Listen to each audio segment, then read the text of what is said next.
ಕೊಡಗಿನಾದ್ಯಂತ ಇಂದು ಪುತ್ತರಿ ಸಂಭ್ರಮ ಕಳೆಗಟ್ಟಿದೆ.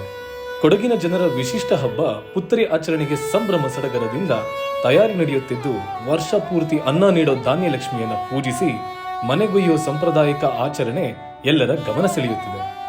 ಪುಲಿ ಪುಲಿ ದೇವ ಪುಲಿಯೇ ದೇವ ಘೋಷದೊಂದಿಗೆ ಮನೆ ಮಂದಿ ಇಲ್ಲ ಧಾನ್ಯವನ್ನ ಮನೆಗೊಯ್ದು ಪೂಜಿಸಿ ಸಂಭ್ರಮಿಸುತ್ತಿದ್ದು, ಎಲ್ಲೆಲ್ಲೂ ಹಬ್ಬದ ಸಡಗರ ಮನೆ ಮಾಡಿದೆ.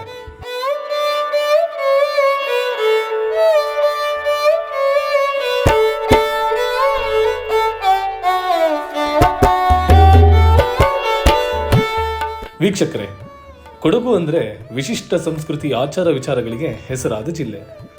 ಪ್ರಕೃತಿಯೊಂದಿಗೆ ಬೆಸೆದುಕೊಂಡ ಕೊಡಗಿನ ಜನರ ಒಂದೊಂದು ಹಬ್ಬ ಗಮನ ಸೆಳೆಯುತ್ತವೆ. ಇಂದು ಕೊಡಗಿನಾದ್ಯಂತ ಪುತ್ತರಿ ಹಬ್ಬದ ಸಂಭ್ರಮ ಮನೆ ಮಾಡಿದೆ. ಕೊಡಗಿನ ಪ್ರಮುಖ ಹಬ್ಬ ಪುತ್ತರಿ. ಧಾನ್ಯಲಕ್ಷ್ಮಿಯನ್ನ ಮನೆಗೊಯ್ಯೋ ಜಾನಪದೀಯ ವಿಶಿಷ್ಟ ಹಬ್ಬ ನಿಜಕ್ಕೂ ವೈಶಿಷ್ಟ್ಯಪೂರ್ಣ ನಮ್ಮೆ. ಈ ಹಿನ್ನೆಲೆಯಲ್ಲಿ ಕಳೆದ ರಾತ್ರಿ ಮಂಜಿನ ನಗರಿ ಮಡಿಕೇರಿಯ ಕೊಡವ ಸಮಾಜ ಹಾಗೂ ಓಂಕಾರೇಶ್ವರ ದೇವಾಲಯದ ಸಮಿತಿ ವತಿಯಿಂದ ನಡೆದ ಪುತ್ತರಿ ನಮ್ಮೆ ಗಮನ ಸೆಳೆಯಿತು. ಸಾಂಪ್ರದಾಯಿಕ ಉಡುಗೆ ತೊಟ್ಟ ಕೊಡವರು ದೇವಾಲಯದ ಆವರಣದಲ್ಲಿ ಇರುವ ಭತ್ತದ ತೆನೆಗೆ ನಮಿಸಿ ನೆರೆಕಟ್ಟುತ್ತಾರೆ. ನಂತರ ದುಡಿಕಟ್ಟು ಪಾಟ್ ಸಮೇತ ಕೋವಿಯೊಂದಿಗೆ ಊರಿನ ಮಂದಿಯೆಲ್ಲ ಮೆರವಣಿಗೆ ಮೂಲಕ ಗದ್ದೆಗೆ ತೆರಳುತ್ತಾರೆ. ಅಲ್ಲಿ ಸಂಭ್ರಮದಿಂದ ಒಂದು ಸುತ್ತು ಗುಂಡು ಹಾರಿಸಿ ಕದಿರು ಕುಯ್ಯುತ್ತಾರೆ. ಪುಲಿ ಪುಲಿ ದೇವ ಪುಲಿಯೇ ದೇವ ಎಂದು ಸಂತಸದಿಂದ ಕೂಗುತ್ತಾ ಧಾನ್ಯಲಕ್ಷ್ಮಿಯನ್ನ ಶಾಸ್ತ್ರೋಕ್ತವಾಗಿ ತೆಗೆದು ಸಾಂಪ್ರದಾಯಿಕ ಹಾಡಿನೊಂದಿಗೆ ಸಾಗುತ್ತಾರೆ.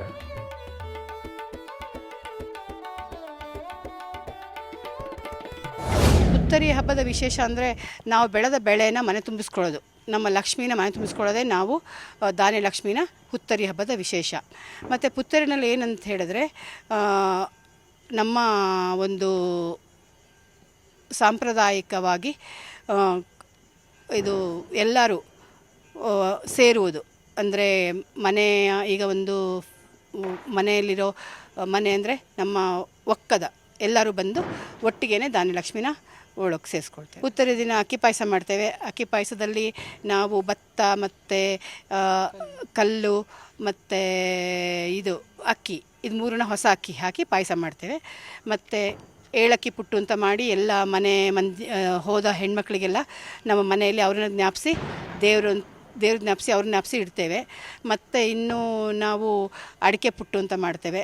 ಮತ್ತು ತಂಬುಟ್ಟು ಮಾಡ್ತೇವೆ. ತಂಬುಟ್ಟು ಪ್ರಾಧಾನ್ಯವಾದದ್ದು. ಅದನ್ನು ಬಾಳೆಹಣ್ಣಲ್ಲಿ ನಾವು ಅಕ್ಕಿಯನ್ನು ಹುರಿದು ಹುರಿ ಇಟ್ಟು ಮಾಡ್ಕೊಳ್ತೀವಿ ತಂಬಿಟ್ಟು. ಆ ತಂಬಿಟ್ಟನ್ನು ನಾವು ಪುತ್ತರಿನಲ್ಲಿ ಮಾಡ್ತೇವೆ. ಅಧಿಕೃತವಾಗಿ ಕೊಡಗಿನಾದ್ಯಂತ ಪುತ್ತರಿ ಕಳೆದ ರಾತ್ರಿಯಿಂದ ಕೊಡವರ ಕುಲದೈವ ಇಗ್ಗುತ್ತಪ್ಪನ ಸನ್ನಿಧಿಯಲ್ಲಿ ನೆರೆಕಟ್ಟುವ ಮೂಲಕ ಇದಕ್ಕೆ ಚಾಲನೆ ಸಿಗುತ್ತದೆ. ಅಂದರೆ ಪ್ರಕೃತಿಯೊಂದಿಗೆ ಹೊಂದಿಕೊಂಡ ಕೊಡಗಿನ ಜನರ ಆಚಾರದ ಸಂಕೇತವಾಗಿ 5 ಬಗೆಯ ಹಸಿರು ಮರದ ಎಲೆಗಳು, ಉಂಬಳಿ, ಹಲಸು, ಗೇರು, ಮಾವು ಸೇರಿದಂತೆ 5 ಬಗೆಯ ಹಸಿರೆಲೆಗಳನ್ನು ಒಟ್ಟುಗೂಡಿಸಿ ನೆರೆಕಟ್ಟಿ ಗುರುವಿಗೆ ದೈವಕ್ಕೆ ನಮಿಸಲಾಗುತ್ತೆ. ಇದಾದ ನಂತರ ಜಿಲ್ಲೆಯಾದ್ಯಂತ ಇರುವ ಗದ್ದೆಗಳಲ್ಲಿ ಕದಿರು ತೆಗೆಯಲಾಗುತ್ತದೆ. ವಿಶಿಷ್ಟ ಸಂಸ್ಕೃತಿ ಆಚಾರ ವಿಚಾರ ಹೀಗೆ ಸಂಭ್ರಮ ಸಡಗರದಿಂದ ಎಲ್ಲರೂ ಒಂದೆಡೆ ಸೇರಿ ಕಲೆತು ವರ್ಷ ಪೂರ್ತಿ ಮನೆ ಮಂದಿಗೆಲ್ಲ ಅನ್ನ ನೀಡೋ ಧಾನ್ಯಲಕ್ಷ್ಮಿಯನ್ನ ಪೂಜ್ಯ ಭಾವನೆಯಿಂದ ಮನೆಗೆ ಬರಮಾಡಿಕೊಳ್ಳಲಾಗುತ್ತೆ.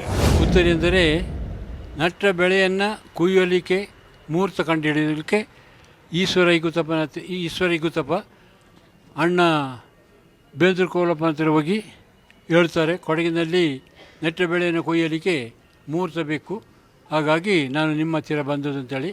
ಆವಾಗ ನೆಟ್ಟ ಬೆಳೆಯನ್ನು ಕೊಯ್ಯಲಿಕ್ಕೆ ಅಲ್ಲಿಯ ಮುಹೂರ್ತ ಅಂತ ಹೇಳಿದರೆ ಈ ಕದಿರು ಕಟ್ಟೋದು ಮತ್ತು ಅಲ್ಲಿಯ ಪದ್ಧತಿ ಒಂದು ಥರ ಇದೆ. ಆದರೆ ಇಲ್ಲಿಗೆ ಬರುವಾಗ ಕೊಯ್ಕತ್ತಿ ಕದಿರು ಇದೆಲ್ಲ ಕಟ್ಟಿ ಇಗುದಪ್ಪನಿಗೆ ಹೇಳಿಬಿಟ್ಟು ಇಲ್ಲಿಗೆ ಕಳಿಸ್ತಾರೆ. ಅದನ್ನು ತರೋದು ಸೊಪ್ಪು ಇಲ್ಲಿ ಸೇರಿಸೋದು. ಅಲ್ಲಿ ಅಷ್ಟು ಸೊಪ್ಪು ಇಲ್ಲ, ಇಲ್ಲಿ ಸೊಪ್ಪು ಜಾಸ್ತಿ ಇದೆ. ಆ ಸೊಪ್ಪನ್ನೆಲ್ಲ ಸೇರಿಸಿ ಕದಿರು ಕಟ್ಟಿ ಅಲ್ಲಿಂದ ಈ ಉತ್ತರಿ ಅಂತ ಹೇಳೋದು ನೆರೆಕಟ್ಟು ಅಂತ ಹೆಸರು. ಆ ಸೊಪ್ಪನ್ನು 3-4 ಥರ ಸೊಪ್ಪು ಕಟ್ಟಿ ನೆರೆ ಕಟ್ಟೋದು ಅಂತ. ಅಲ್ಲಿಂದ ಇದು ತರೋದು ಯಾರಂತ ಹೇಳಿದರೆ ಇಗುತ್ತಪ್ಪನ ಸಂಸಾರದಲ್ಲಿ ಇಲ್ಲಿಗೆ ಕೊಡಕ್ಕೆ ತರೋದುಂಟು. ಇಲ್ಲಿ ಕದಿರು ಕಟ್ಟಿ ಆದ ಮೇಲೆ ಎಲ್ಲ ಜನರು ಇಗುತ್ತಪ್ಪ ದೇವಸ್ಥಾನಕ್ಕೆ ಸೇರಿಬಿಟ್ಟು ಅಲ್ಲಿ ಮಾತಾಡಿಬಿಟ್ಟು ಮತ್ತು ನಾಡಪೌಲ್ದು ಅಂತ ಹೇಳ್ತೀವಿ. ನಾಡಬಹುದು, ಅದು ಮೊದಲು ಕದುರು ತೆಗೆಯೋದು ಪರ್ದನ ಮನೆ, ದೇವರಿಗೆ ಮೊದಲು ತೆಗೆದು ಆಮೇಲೆ ನಾಡಪೌಲ್. ನಾಡಬಹುದು, ಇಲ್ಲಿಗೆ ಬರೋದು, ಹೊಡೆಗೆ ಬರೋದು, ಬಾಕಿ ಕದುರು. ಇಲ್ಲಿ ಇವಾಗ ನಾವೆಲ್ಲ ಸೇರಿಬಿಟ್ಟು ಅದಕ್ಕೆ ಸಂಬಂಧಪಟ್ಟಂಥ ಎಲೆ ಎಲ್ಲ ಸೇರಿಸ್ತೀವಿ, ಕದುರು ಕಟ್ತೀವಿ ಮತ್ತು ಜನರಿಗೆ ಕೊಡ್ತೀವಿ. ಇವಾಗ ದೇವಸ್ಥಾನಕ್ಕೆ ಕದುರು ಕುಯ್ಯಲಿಕ್ಕೆ ದೇವಸ್ಥಾನಕ್ಕೆ ಹೋಗಿ ಅಲ್ಲಿ ಕದುರು ಕೊಯ್ದು ಮತ್ತು ಅದಕ್ಕೆ ಓಂಕಾರ ದೇವಸ್ಥಾನಕ್ಕೆ ಹೋಗ್ತೀವಿ, ಅಲ್ಲಿ ಕದುರು ಕಟ್ಟಿ ಮತ್ತು ಇಲ್ಲಿಗೆ ಬಂದು ಇಲ್ಲಿ ಕದುರು ಕಟ್ಟಿ ಜನರಿಗೆಲ್ಲ ಅದನ್ನು ಸಪ್ಲೈ ಮಾಡ್ತೀವಿ. ಇದಕ್ಕಿಂತ ಸಾಂಪ್ರದಾಯಿಕ ಉಡುಗೆಯಲ್ಲಿ ಹಬ್ಬದ ಸಂಭ್ರಮದಲ್ಲಿರೋ ಜನರು ಗದ್ದೆಯಿಂದ ತಂದ ಭತ್ತದ ಪೈರನ್ನ ಕಣದಲ್ಲಿರಿಸಿ ತಮ್ಮ ಜಾನಪದ ನೃತ್ಯಗಳ ಮೂಲಕ ನಲಿಯುತ್ತಾರೆ. ಕಡೆಗೆ ಎಲ್ಲರೂ ಸಾಮೂಹಿಕವಾಗಿ ಕೈಯಲ್ಲಿ ಕತ್ತಿ ಹಿಡಿದು ನೃತ್ಯ ಮಾಡುತ್ತಾರೆ. ಪುದಿಯ ಎಂದರೆ ಹೊಸ ಅರಿ ಅಂದರೆ ಅಕ್ಕಿ ಎಂದರೆ ಭತ್ತ ಎಂದರೆ ಹೊಸ ಭತ್ತವನ್ನ ಮನೆಗೊಯ್ಯುವಂತಹ ಹಬ್ಬ. ಪುತ್ತರಿಯನ್ನ ಸಾಂಪ್ರದಾಯಿಕವಾಗಿ ಆಚರಿಸಿ ಸಂಭ್ರಮದಿಂದ ಧಾನ್ಯ ಲಕ್ಷ್ಮಿಯನ್ನ ಮನೆಗೆ ಬರಮಾಡಿಕೊಳ್ತಾರೆ. ಒಟ್ನಲ್ಲಿ ಪುತ್ತರಿ ಸಂಭ್ರಮ ಕೇವಲ ಇಂದಿಗೆ ಮಾತ್ರ ಸೀಮಿತವಾಗಿರದೆ ನಾಳೆಯಿಂದ ಕೊಡಗಿನ ಜಾನಪದರ ನೃತ್ಯ ಲೋಕದ ಅನಾವರಣದ ಜೊತೆಗೆ ಇಡೀ ನಾಡಲ್ಲಿ ಪುತ್ತರಿ ಸಂಭ್ರಮ ಕಳೆಗಟ್ಟಲಿದೆ.